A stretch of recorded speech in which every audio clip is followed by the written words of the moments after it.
జనవరి 1 తారీఖు నుండి 2026 సంవత్సరం నేను చెప్తున్నటువంటి 5 రాసుల హవా కొనసాగించబోతున్నారు. ఎంత అద్భుతం అంటే యాక్చువల్‌గా ఈ 5 రాసులు గురుబలం పెరిగున్నాయి. 2025 డిసెంబర్ 28వ తారీఖున ఒక 5 రాసులకు మహర్దశ పట్టిందండి. దానిలో మొట్టమొదటి రాశి వృషభ రాశి.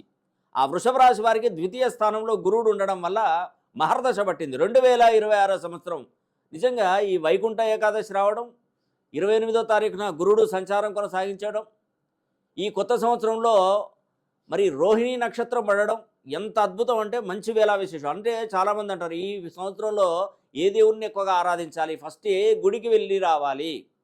ఖచ్చితంగా వెళ్ళండి. శ్రీకృష్ణుడు అంటే శ్రీరామచంద్రమూర్తి టెంపుల్కి కానీ, మహావిష్ణు ఆలయానికి కానీ, ఇస్కాన్ టెంపుల్ స్వామివారిని దర్శించుకోవడానికి కానీ వెళ్ళండి. నాకు తెలిసి ఆ 7 కొండల వాడిని ఫస్ట్ దర్శనం చేసుకోండి. నిజంగా మీకు మంచి జరుగుతుంది. నేను 1వ తారీఖు నుండే ఆ పడిన రోజు నుండే నేను ద్వారకా వెళ్తున్నాను. ఆ ద్వారకా వెళ్ళి ఆ శ్రీకృష్ణుడు జన్మించినటువంటి ప్లేసు ఎక్కడ మనకు అక్కడ ఢిల్లీలో ఉంది, ఏది బృందావన్. అక్కడ దర్శించుకోవాలి. మళ్ళీ అక్కడికి వెళ్ళి ద్వారకా కూడా వెళ్ళి రావాలి. ఇవన్నీ కూడా ఈ 10 రోజుల పర్యటనలో చేస్తున్నాను. ఎందుకంటే శని హోమం జరిపిస్తున్నాను జనవరి 10వ తారీఖున. అక్కడ నుండి సేకరించిన సమిధలు శని హోమం ప్రతి ఒక్కరు 12 రాసుల వారు శని హోమం జరిపించుకోండి. చాలా అద్భుతంగా పనిచేస్తుందండి. మిస్ చేయకండి. ఇప్పుడు తప్పితే మళ్ళీ 30 ఏళ్ళ దానికి అవకాశం ఉండదు. ఈ 5 రాసులలో వృషభ రాశి వారికి ఎంత అద్భుతం అంటే చాలా అద్భుతమైనటువంటి యోగం. కుంభరాశి వారికి పంచమ స్థానం అవుతుంది. గురువు యోగిస్తున్నాడు. ఏలినాడు శని ఉన్నా మీకు ఏం జరగదండి, ఏం నష్టం జరగదు. ఎందుకంటే మీరు శని హోమం జరిపించుకుంటారు కాబట్టి. ఎందుకంటే బ్యాలెన్స్ చేసుకుంటుంది.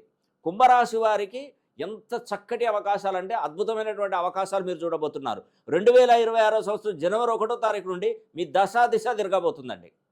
అదేవిధంగా ధనుసు రాశి వారికి సప్తమ స్థానం అవుతుంది. సప్తమ స్థానంలో గురువు యోగిస్తున్నాడు. ధనుసు రాశికి రాష్ట్రాధిపతి గురుడు. ఆ గురుడు 7వ స్థానంలో యోగించడం వల్ల వీళ్ళకున్న కర్మలు తొలగిపోతున్నాయి. ఆర్థికంగా నిలదొక్కుకోబోతున్నారు.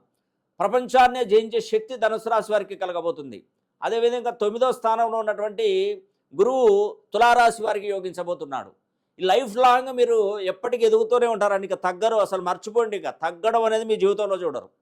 సింహరాశి వారికి లాభస్థానంలో ఉంటాడు గురుడు. కాబట్టి ఈ 5 రాసులు 2026 మరి స్వస్తిశ్రీ పరాభవ సంవత్సరం అంటే ఉగాది తర్వాత వస్తుంది మనకి కొత్త సంవత్సరం.